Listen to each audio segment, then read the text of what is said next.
Hello and welcome to Making Tech Better, Made Tech's fortnightly podcast bringing you content from all over the world on how to improve your software delivery.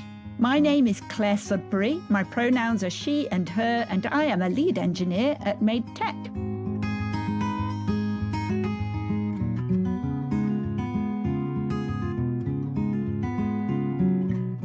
On Tuesday the 21st of September, I had a chat with Daniel Terhorst-North.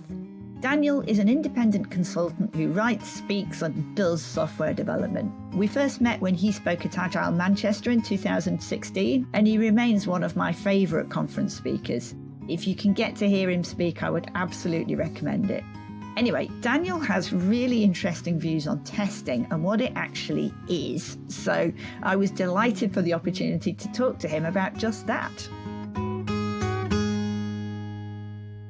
Hello, Daniel. Hello, Claire. Lovely to be here. Oh, it's great to have you. I'm so pleased to be finally talking to you. Okay, so let's start by introducing you to the world, if they don't already know who you are. What is your current job, in inverted commas, and how the hell did you get to this point? Oh, good heavens. My current job is I still pinch myself most days when I wake up and go, what am I doing today? I'm independent. Mm-hmm. So I run my own consultancy and I've been independent for about 10 years. And when I'm being a grown-up, I describe myself as an optimizer. So what I'm trying to do is make things work better. And those things can be software. Those things can be teams. Those things can be flow of value through an organization. Those things can be assurance and governance. Mm-hmm. It doesn't matter what the thing is. I describe myself as enterprise manure, right? So if you put things in me, they'll grow. Okay. And I'm 30 years into my career. I've had 2 good ideas in my entire career, and one of those is questionable. I've had 2 original thoughts in my 30 years. Everything else has been me riffing on other people's stuff. Yeah. You know, this is why I work really well with other people. Yeah. If you put me in somewhere, I'm like, I don't know. But if you say, why don't we do this? I'm like, why don't we do that brilliantly? Yeah.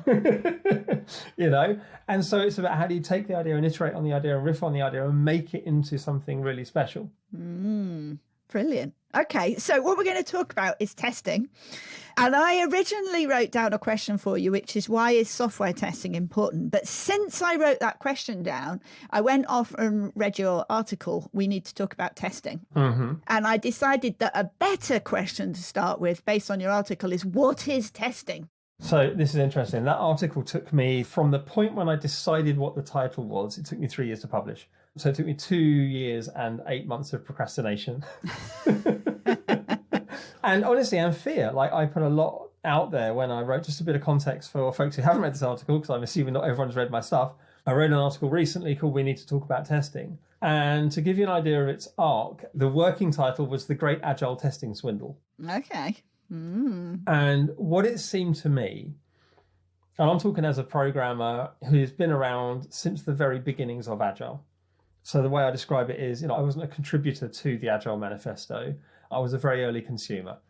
And so things like BDD and a lot of that work was deliberately and explicitly derivative of that. It's very much, I describe it as a second generation Agile method. It's inspired by and based on. And just for those that don't know, BDD is? Behavior-driven development. Okay. Yeah. So this was my reframing of test-driven development, because, and I wrote an article, it was the first thing I ever published, I think, was about 2003, which was called Test-Driven Development is Not About Testing. Mm-hmm.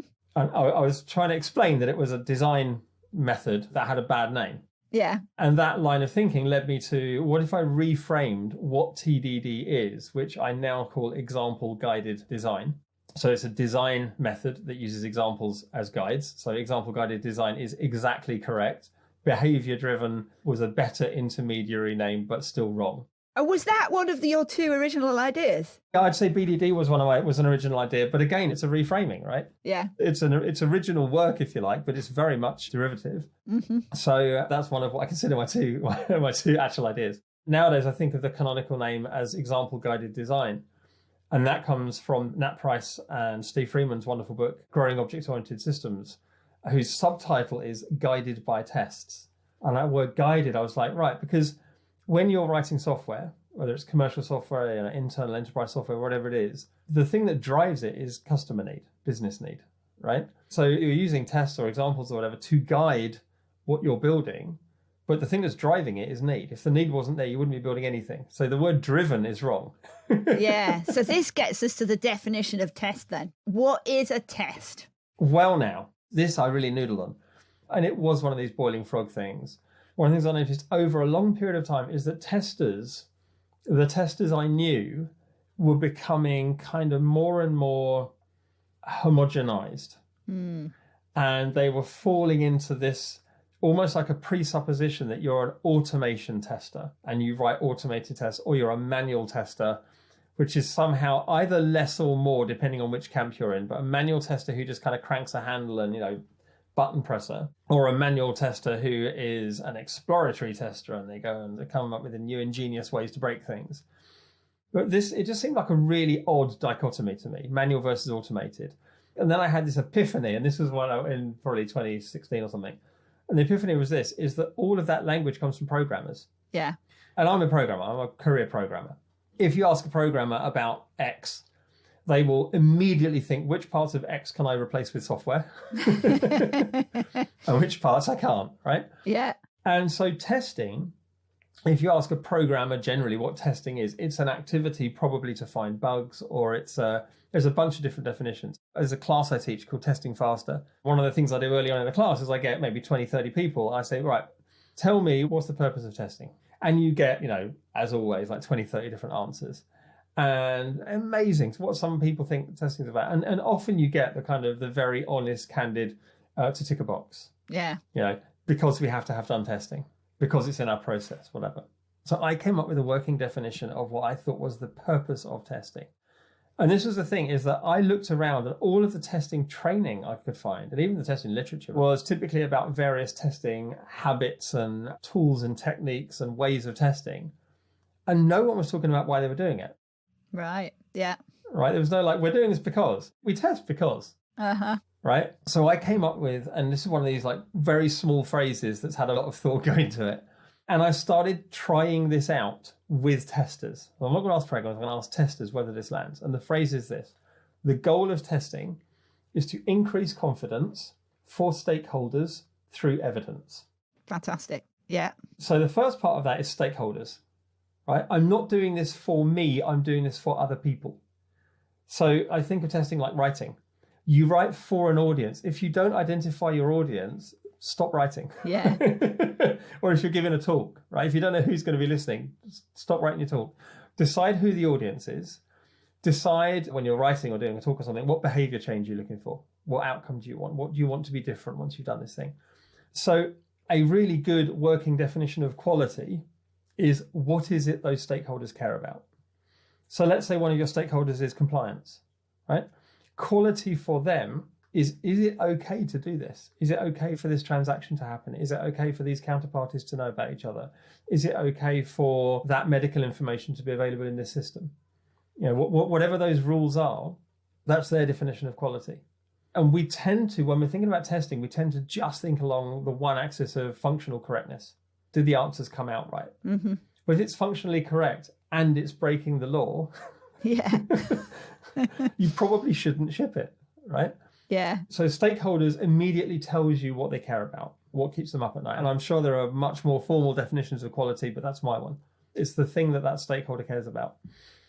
So we're testing along multiple dimensions, and a stakeholder is really a cipher, a proxy for a dimension of quality. Mm-hmm. So security, InfoSec.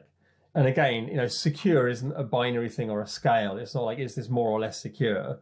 With security, you're always thinking in terms of threat. So what's my threat model? What am I defending against? And how well does this defend against that threat?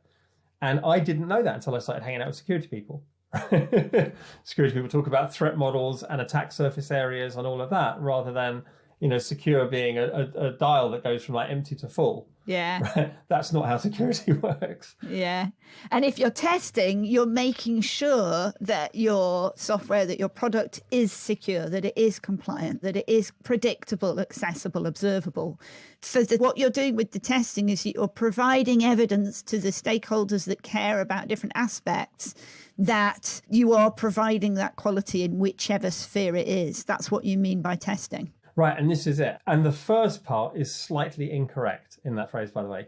So I say increasing confidence for stakeholders through evidence. Increasing confidence is slightly technically wrong. It's actually reducing uncertainty. Okay. But reducing uncertainty is a lot harder to get your head around. So increasing confidence is a close enough fit. So here's what happens. Without any evidence at all, you have a high degree of uncertainty about whether this thing is compliant or whether this thing is secure by your criteria or whether it's supportable. Because my operations and support folks, they are stakeholders too. So we're looking at operability and supportability and resilience are all aspects of quality. And the reason I first got interested in this subject is because I saw you talking about it and basically saying that the thing that I've always thought of as tests, because I'm a software developer, is basically unit tests, because they're my favourites. They're my favourite things that I call tests. And what you were saying is they're not tests. Right. Can you explain that? Yeah, so let's take a look at that lovely phrase, unit test. And Kent Beck is utterly, utterly brilliant at discovering and observing and demonstrating things, and really not great at naming them. Has been my general experience. Right? Test-driven development is one of the most powerful software design techniques I've come across in my entire career. However, when you describe it as driven by tests is no and no, but also when you describe the things that you're writing as unit tests. And what happened was when programmers back in the early 2000s, late 90s were calling these things unit tests, testers were pulling their hair out and going, so that's a unit test? Yes. So you've got white box, black box, grey box criteria, preconditions, postconditions, invariants, and they go, no. Well, stop calling this thing a unit test then. You don't know what words you're just using words, aren't you? And anyway, what's your definition of a unit? And also, this test isn't a test, it's a single sample. And when you talk to, or when you read what Kent Beck and the gang have written about this, the description is absolutely on the money. The description is, we write this thing as a guidepost and we write a model client ahead of writing the code so that then we know that we've written the correct code. That's great, but you don't know that you've written the correct code. You're more confident that you've written the correct code than not having that code example there. So I think of it like mountaineering. You put a piton in, right? And then you're climbing up, you've got another piton in. And if you fall, you're only going to fall back to the last piton. And also, if you're just doing free climbing and you fall, you're going to fall a long way. You're a lot more nervous, right? Yeah. So it allows you to make smaller moves.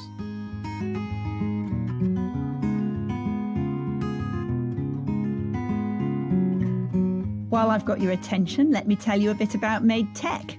After 21 years in the industry, I'm quite choosy about who I'll work for.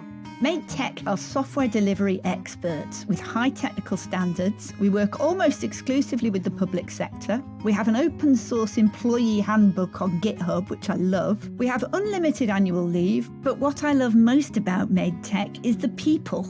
They've got such passion for making a difference, and they really care for each other. Our Twitter handle is MadeTech. That's MadeTech. We have free books available on our website at madetech.com/resources/books. And we're currently recruiting in London, Bristol, South Wales, and the north of England via our Manchester office. If you go to madetech.com/careers, you can find out more about that.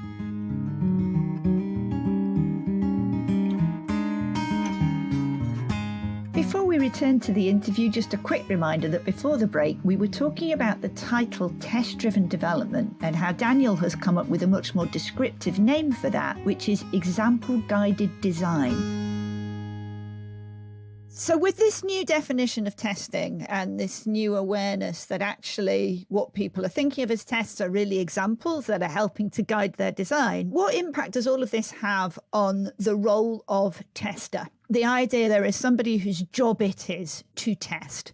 Who should those people be, and what really is their role, or really should be their role? I'm going to do the political thing. That's a great question. I'm going to answer a slightly different one. Okay. I need to back up a little bit from there to answer that question. Given that those code examples are just code examples, what does that mean for software development? And therefore, what should we as teams be doing in order to also be doing testing? Because we thought we were doing testing and we weren't. And then given that, how do our testers help? Okay, yeah, that's fine. I'll go for that. I'm interested in hearing the answer to that question. Okay, so what it means is we've been labouring under a completely false sense of confidence. And this is the thing, as a programmer, I've got all the cognitive biases. I've got the fundamental attribution error. If it's a bug, it's probably yours. Yeah. Right? If it's a bug and it's yours, you messed up. If it's a bug and it's mine, I was unlucky. Right? Yeah. I write code and I think that I'm writing code that works. Yeah. And I know that it works because I typed it. And if I wanted different code, I'd have typed a different thing. Right? This is the thing I think I need to write. Yeah. So if you were to ask anybody in the world how confident they are about the thing I've written, I suspect I would be the absolute worst person. I would be right on the yes end of the confidence curve. So I'm the last person to ask whether it works. But also, as a developer, I'm almost always thinking about functional correctness. Mm-hmm. I'm always thinking about, right, here's the feature, here's the requirement, here's the thing. Does my code do what it's supposed to do? Yeah. I'm not thinking generally about performance. I'm not thinking about availability. I'm not thinking about resilience. I'm not thinking about observability. Certainly not thinking about compliance. I'm not thinking about legal implications. I'm not thinking about downstream load on other systems. There's a whole load of things I'm not thinking about because I'm on a time pressure and I'm trying to get this thing shipped. And anyway, it's busy and it's nearly lunchtime, right? And so I want to get the work done. And there's this wonderful, very famous response on Stack Overflow by Kent Beck. The question was, how deep are your unit tests? Mm-hmm. And someone was asking, should you test getters and setters on Java, Pojos and whatever else? And Kent Beck replied, and he said, I write as few tests as I can get away with because I don't get paid to write tests. I get paid to write software that works. Yeah. And everyone went, you can't say that, you're Kent Beck. You invented TDD. And it was brilliant because he's right. And so that says that there's now this yawning gap, right, of we've got something that we want to ship as a product, or I think of it in terms of change. Anything I ship is a change. I may have some stuff that's already out there. I'm shipping a delta to that. I may have nothing out there. So the delta is the whole product. But basically what I'm working on is change. I need to think about the impact of that change. Is this change good for the product? Mm-hmm. And so testing then goes back to increasing confidence to stakeholders through evidence, right? I think I'm done. Let me pause. Who are the stakeholders who need to know about this, who may have an interest in this? What evidence would they find useful? What evidence would reduce their uncertainty, increase their confidence that this change is a good change, Mm-hmm. is unlikely to introduce any regressions and all that? And that mode of thinking, that to me, that's test thinking. Yeah. And it used to be, back in the dark ages, we called it impact analysis, right? I'm going to make this change. What possible impact can this have? And again, one of these unintended consequences of TDD, very early on, we had this mantra of run all the tests all the time. So your test should be small enough and fast enough that you can run all the tests all the time, which is a great aspiration. Yeah. What it also means is you stop thinking critically about which tests should I be running because they're significant and which tests get dragged along for the ride because they're all cheap. Mm-hmm. And so we stopped thinking about the impact or change. And that impact analysis is absolutely critical test thinking. So now I can answer your question. And I say this to testers as well. I say the least valuable thing, Ms. Tester, the least valuable thing you can be doing for me is testing. Right. Because even if you're brilliant at it, that makes you a 1x tester. Uh-huh. The most valuable thing you can be doing for me is getting everyone else in the team thinking like you think. Mm-hmm. Because now you're 10x. Right? One of the things that I really like that you said in the article is you talked about the scientific method, that it's about trying to prove that things are wrong rather than proving that they're right. You expressed it better than that. So yes, this is the whole essence of science. Science is asymmetric. You can disprove something.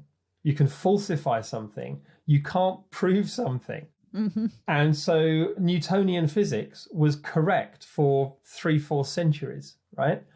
And it's still a really good approximation. Yeah. And unless you're going very, very fast, or you're very, very big, or you're very, very small, Newton's physics works.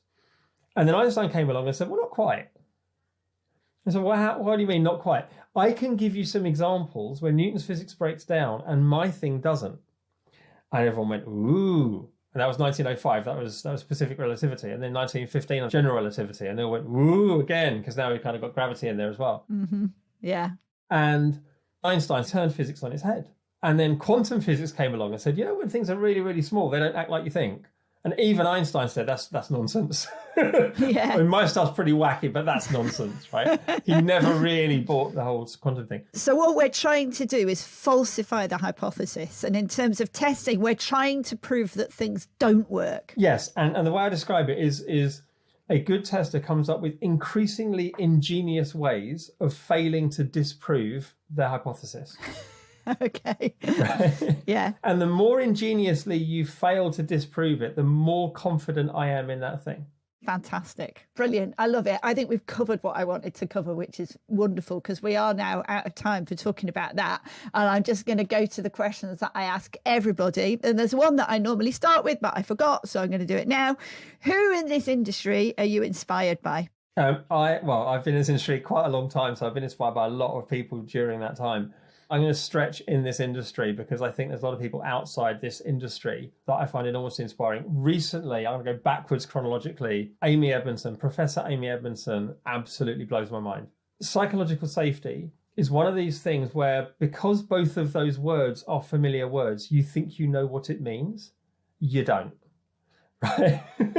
Until you read Fearless Organizations, until you read Amy Edmondson's actual work, I found myself reading that book and I thought I was pretty good. I've listened to some psychological safety talks and no, it's not the thing I think it is. Okay. It's the thing she thinks it is.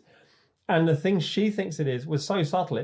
She came up with this thing 17 years before Google noticed. Wow. And it was only Google's Project Aristotle that made it famous. And that's latterly made her famous. She's an academic. She's not in it to be famous. She's in it to move the field forward. And generally, I think that's probably true of the people who inspire me.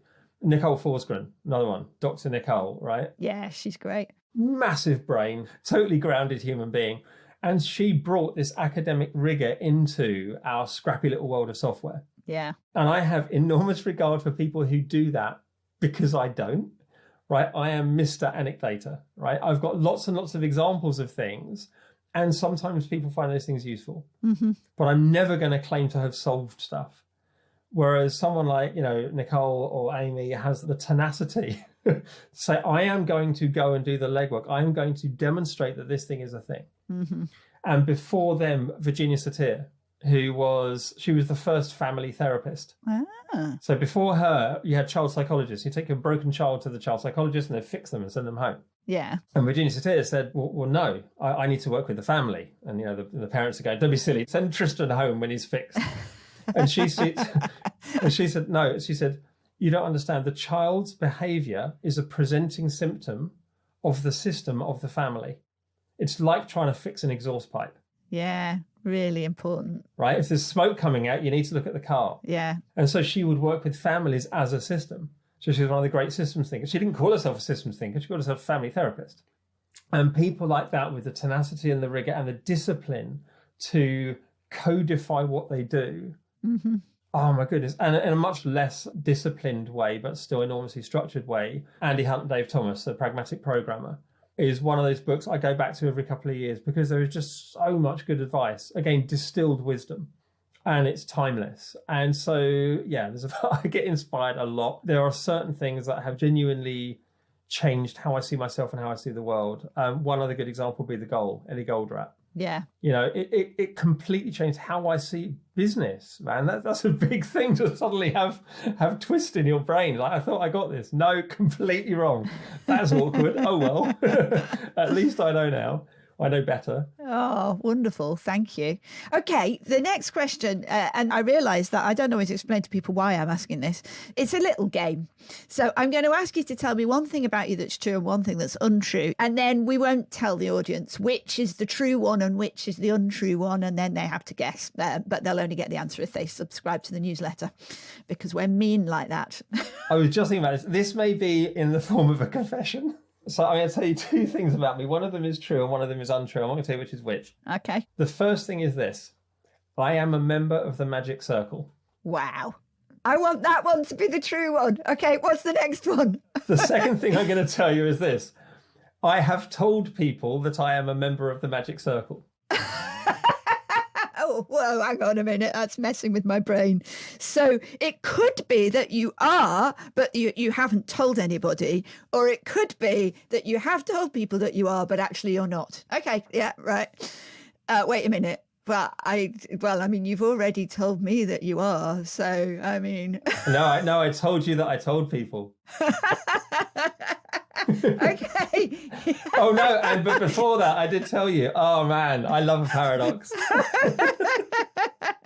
Okay, right. So, okay, well, then let me reframe my initial answer. The first thing I'm going to tell you is I may be a member of the Magic Circle. Okay. I love the whole magic circle thing. My second novel was about a magician.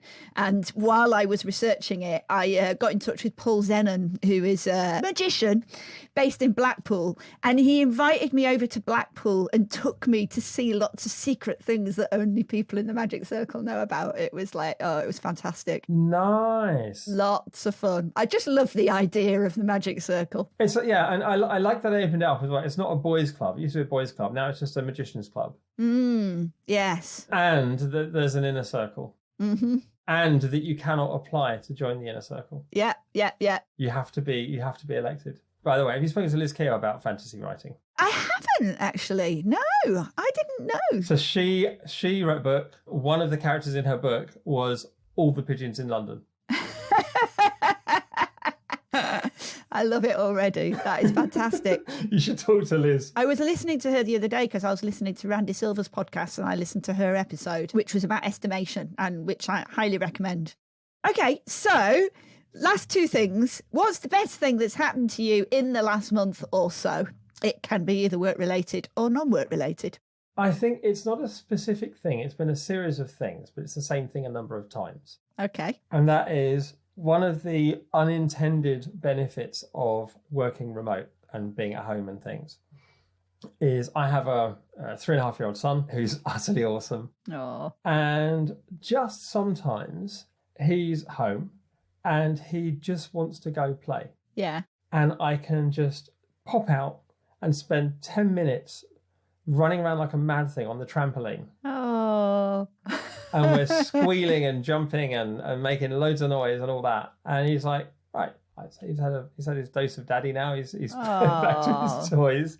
And it's just wonderful being able to be available and be present for my little boy. Yeah. And I'm aware that it's such a luxury, it's such a privilege that, if I were working in an office and commuting and blah, these are all moments I wouldn't have. Yeah.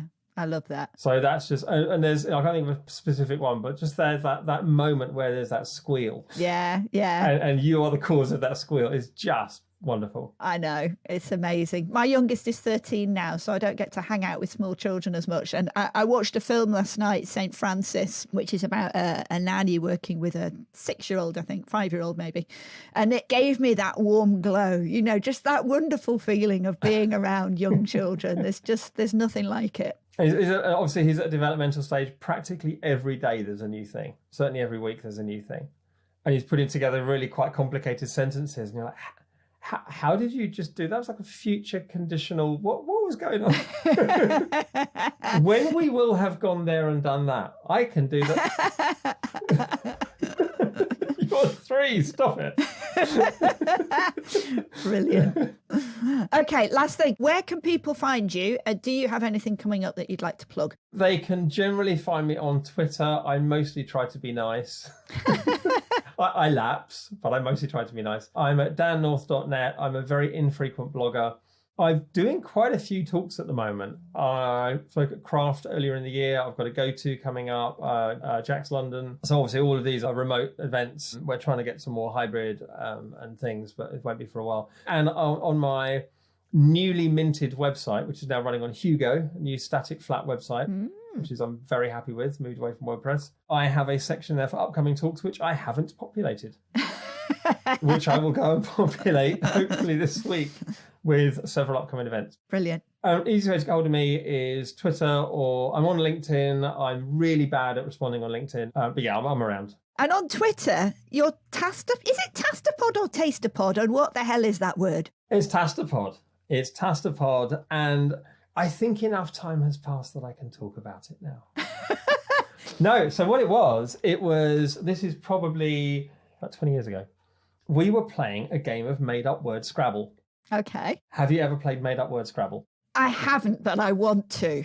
It's the most fun ever. So it's a collaborative game. It's like Call My Bluff. So the idea is that you've got tiles, you've got a Scrabble board, you put down a word. Yeah. The only thing about the word is it has to be made up. Okay. And you play the word for however many points, like in Scrabble, and then you have to give it a definition. Ah. And if everyone else thinks that definition suits that word, you get the points.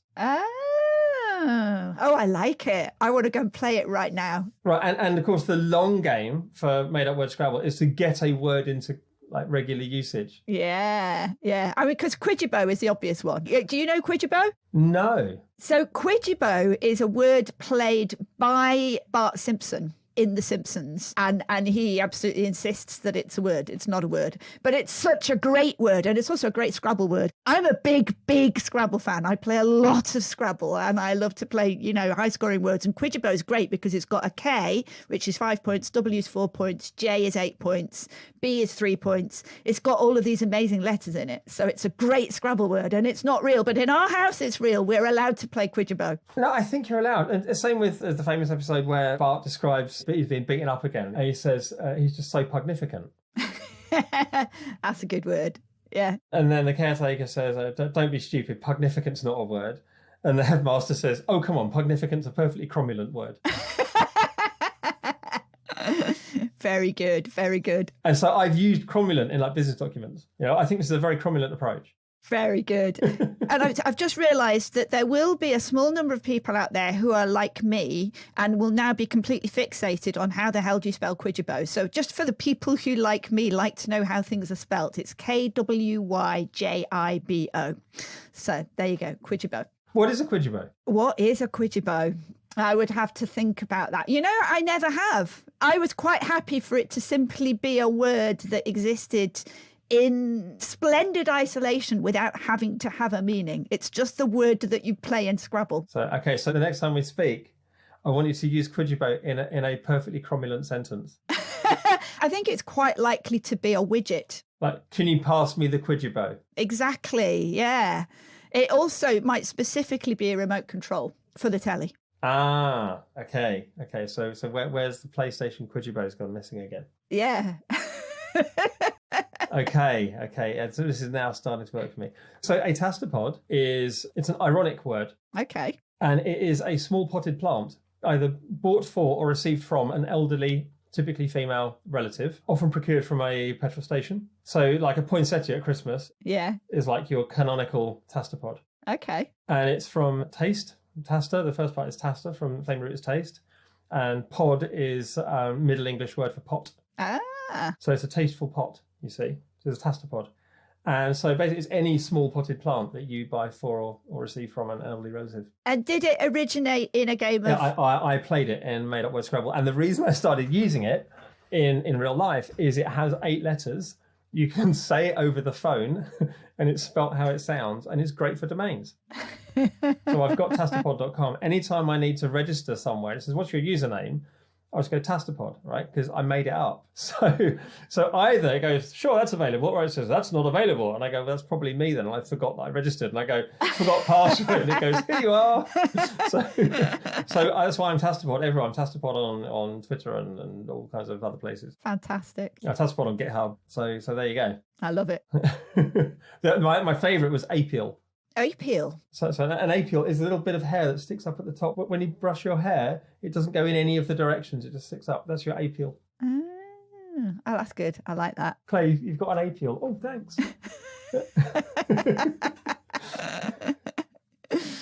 Oh, it's been so good to speak to you, Dan.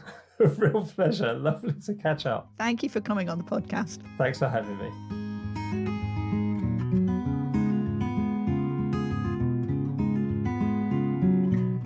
As always, to help you digest what you've just heard, I'm going to attempt to summarise it.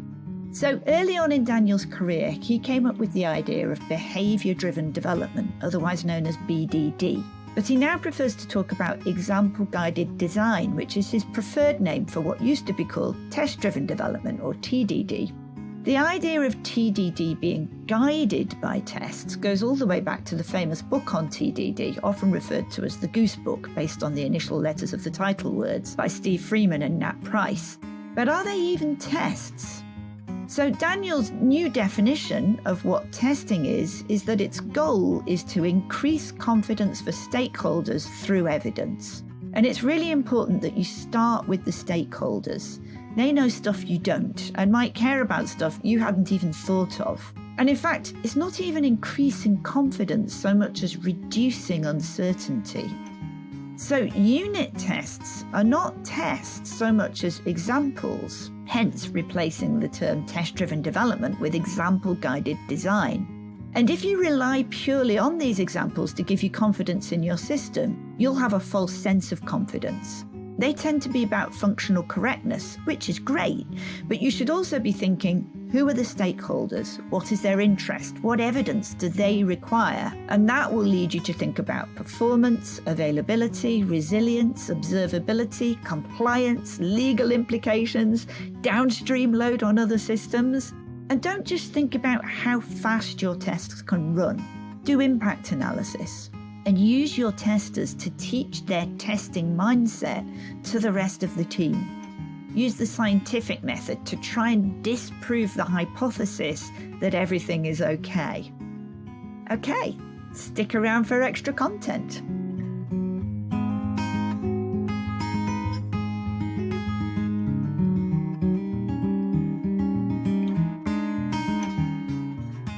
Working in the public sector means that at Maytech we really care about making a difference. So, for this final Making Life Better segment, me and my colleagues will be sharing small pieces of advice to make the world a better place. Today's advice comes from Chris Wilson, one of our client principals, who has some advice on helping people who are struggling. Be a good listener and offer to listen. So Chris, tell me a bit more about what that means. Yeah, so it's been a tough year for a lot of people for different reasons over the last 18 months. And I've always offered to try and support people who are struggling with a number of things. And I try and do things like food bank drop-offs, helping to provide food parcels to neighbours if needed. Also offering to be a sounding board for those struggling with depression or lack of social contact. I think not being able to see family and all other manner of things can affect your mental health and well-being. And I've unfortunately had some male friends who are not with us anymore, have decided to take their own lives. And outwardly, they've seemed perfectly fine and enjoying life, but inside they're being torn apart by the daily struggle. I found that quite difficult to swallow. That right there under all of our noses, someone's been struggling so much with life and been too proud or embarrassed to ask for help. So I regularly try to connect with friends and family to let them know I'm available. I'm happy to listen. I can offer advice, or I can be there just to be a non-judgmental sounding board. And sometimes people don't want to hear your solution. They just want somebody to talk to and for you to listen to them. So that's what I try and do. I think helping people get things off their chest, it makes a huge difference to allow someone to just talk aloud about their feelings without thinking they'll be judged. No, I absolutely agree with you there, Chris. Sometimes it is just knowing that there is someone there who will listen, and having that sort of little olive branch of noticing that, it's not going to solve the problem, but it's a lot worse to be alone and sad than to just be sad. And so sort of reaching out, having those moments are really, really important. And I think that's wonderful that you do that. Yeah, that's right. And I'm also part of a large WhatsApp group that a bunch of old friends are part of. So that can be people I haven't seen for a long time, or some people I don't even know very well, but they're friends of friends. So it's been a great opportunity for some of us to reconnect after such a long time in silence. And, we use that to check in with each other from time to time, share a few memes and jokes or old photos of holidays or events that we don't want to share with the wider public. And I think that's really helped us all. So from my point of view, it doesn't take much to just kind of reach out to someone and tell them it's okay not to be okay, and to be somebody who they can talk to without feeling judged. Chris, that's absolutely fantastic, mate. I really appreciate you taking the time to give that bit of advice there. I think it's something that we could all sometimes do, with reminding ourselves that it doesn't take much just to sort of send a quick "how are you" and remind people that you're still out there. No problem. Thank you, Jack.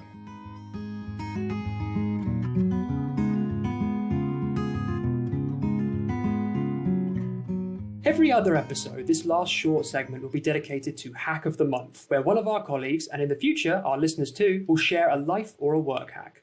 Our guest this month is Owen Piggott, one of our senior engineers, who's going to be talking a little bit more about time management, ensuring focus time each day that is uninterrupted. Owen, do you want to elaborate a little bit more on that one? Yeah, sure. So Thankfully, this is something that's now becoming a lot more obvious and mainstream in the workplace. You're seeing it in emails from Microsoft where they provide you with analysis of your time using MS Teams, and in other areas. We're finally realizing that those gaps, those 30-minute or 60-minute gaps between meetings aren't anywhere near as valuable as turning them into one big gap of 3 hours and trying to keep the meetings outside of sort of your core work, which isn't just software development, it can be all sorts of things. It's been proven that we need a certain amount of time to ramp up. And if you've only got a small gap between meetings, you ramp up, almost get going, and then you're back into the other meeting. So it creates a lot of dead time. So I think that everybody should try and get, I'd say, at least 2-hour gaps where they're able to work in a focused manner on what they're trying to do. That's excellent. So do you use any tools in particular, or do you mark it in your calendar? Just some general advice that anyone can apply. So first thing I do when I start my day is check my calendar, and then it just gives me this insight into what's happening. You can obviously put in blocked out time in your calendar. That's a really good one, where you just put yourself tentative to meetings. And that can just make people question it a little more if you're invited to a meeting that might be too general, or they'll ask, who's really needed for this meeting? And it can save time as well, because then you've got meetings with a lot less people in them because people are really questioning who's required in them. So it's good for other people. Absolutely, and especially when Zoom fatigue is a genuine epidemic at the moment. So I think it's incredibly valuable advice. Well, thank you very much for that, Owen, and have a wonderful day. Cool, thank you.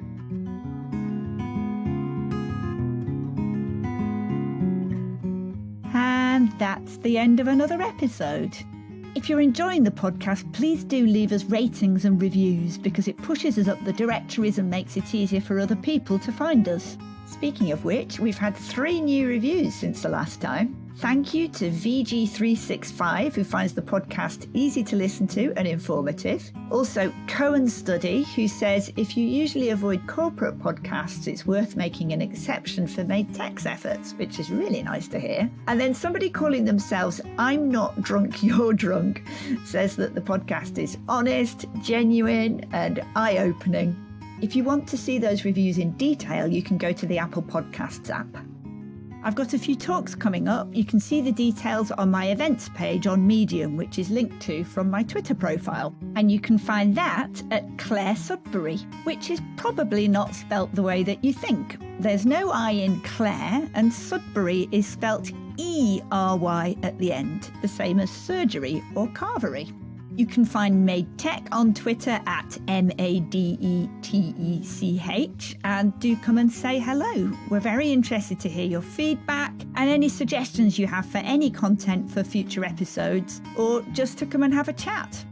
Thank you to Rose, our editor, Gina Cady, our virtual assistant, Viv Andrews, our transcriber, Richard Murray for the music, there's a link in the description, and to the rest of our internal Made Tech team. Kyle Chapman, Jack Harrison, Carson Robb, and Laura Plaga. Also in the description is a link for subscribing to our newsletter. We publish new episodes every fortnight on Tuesday mornings. Thank you for listening, and goodbye.